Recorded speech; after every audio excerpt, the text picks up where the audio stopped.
We are looking at a reading comprehension practice problem from the official executive assessment free question sampler over at MBA.com. Now, this reading comprehension question is on its own, but on the actual verbal section of the executive assessment, you can expect that any reading comprehension passage will have 3 or 4 questions assigned with it.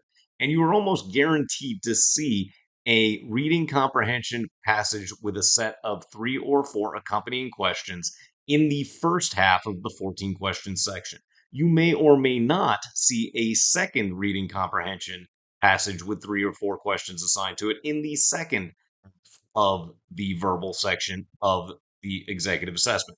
Now, when you encounter a reading comprehension passage for the first time, and we're going to act as if that is what is happening with this example, you are going to want to engage the question first. So you can see I've scrolled down to the bottom here, and we're just going to select our pen tool, and we're going to write out our answer choices A through E with a little line over top.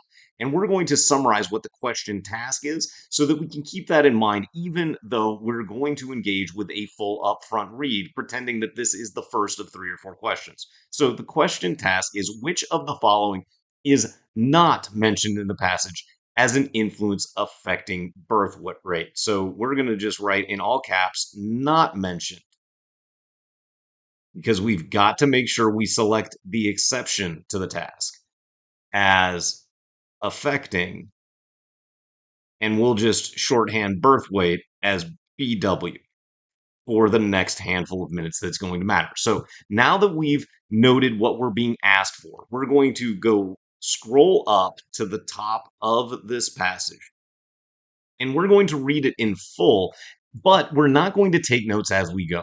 We're going to read a paragraph, stop, summarize that paragraph as a note, and I'm going to just write out P1, P2, and P3 since I saw that there were 3 paragraphs.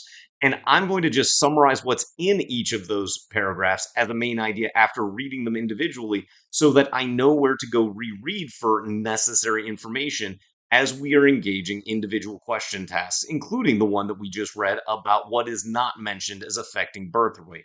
So let's read the opening paragraph.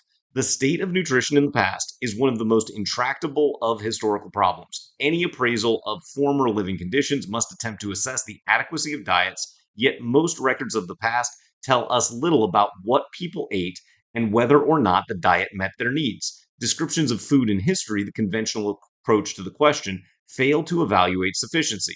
Attempts to overcome this difficulty through the measurement of diet have generally either assessed whether the total food supplies available in a community were enough for its population or analyzed full food price trends and tax revenues as indices of overall consumption. Institutional menus and typical working class diets drawn up by social reformers have also been employed as models of normal regimens. At best, these techniques measure the availability of food without providing much evidence about its social distribution. At worst, they are hypothetical analyses that offer little insight into actual dietary norms. I don't want to get bogged down in the details. I'm just going to summarize what overall is in this paragraph as a topic. And this just kind of identifies problems with studying the history of nutrition. And if I'm asked about a specific detail down the line, I will engage this further, provided that it's related to this topic. But we know birth weight was not mentioned here. So we're not going to really need to re engage with paragraph 1 for this particular question. So we're going to just scroll down, and we can actually frame up a little bit further down because we know that we were concerned for this question about birth weight, and birth weight wasn't introduced in that first paragraph. Now, paragraph 2 reads, but opportunities for the study of nutrition in history have not been exhausted. Because the birth weight of infants is closely associated with the nutritional status of their mothers during pregnancy, analysis of birth weight samples offers a means of assessing the quality of diet in the past. However, here too are pitfalls, for influences other than maternal nutrition affect the weight of a child at birth. The mother's health, her pregnancy history, the number of children she has born, and the genetic character of both the mother and the child.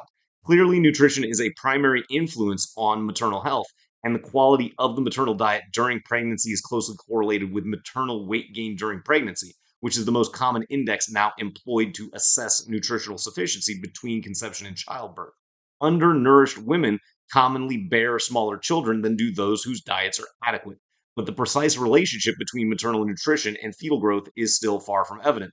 Now, we're still just addressing this paragraph from an upfront main idea read perspective for now. So we know this is just birth weight as a way to study the history of nutrition. And we don't, again, need to get into the details, although we're going to revisit this after we finish the third paragraph. So if we pick up with the third paragraph, and while high caloric intake is closely linked with high maternal weight gain and high neonatal weight does not typically decline unless significant deprivation occurs in the third trimester of pregnancy, as studies of famine in Holland have shown. So, paragraph 3, I can just summarize pretty briskly as a summary of the relationship between an increase or decrease in calories and birth weight. So there's that relationship. And we might even say the H study for Holland study if that gets asked about later. Now, we immediately go and engage with the question task at this point. Thanks for watching this executive assessment explanation video. If you're enjoying the tips it contains, please consider liking it and potentially subscribing to this channel to be alerted when additional videos such as this are released by my guru. Also, check out the description below as it includes a link to our full executive assessment prep course produced with our partners at Analyst Prep. For now, let's get back to this video. So we're going to just, in the affirmative, identify the things that are affecting birth weight according to this second paragraph. I'm not even going to go get the answers just yet. So we know that all of this is listed. So we just kind of skim from this perspective.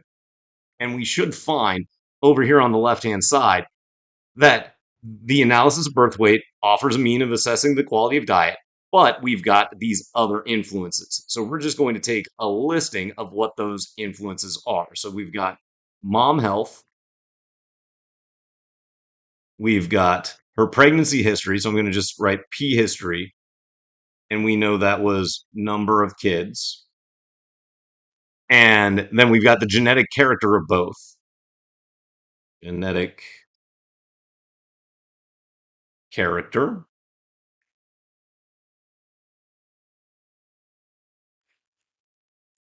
And then we've got quality of diet.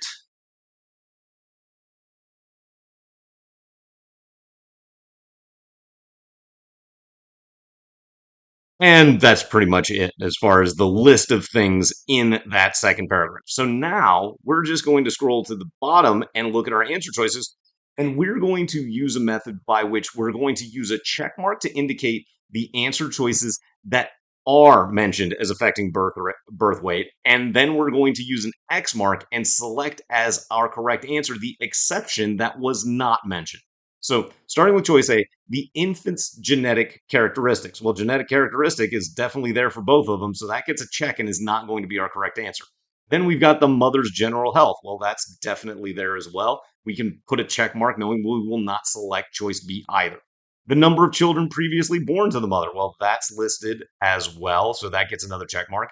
Then we've got choice D, the mother's level of physical activity during pregnancy. Well, we're not talking about that at all at any point. So that gets the X and is probably our correct answer.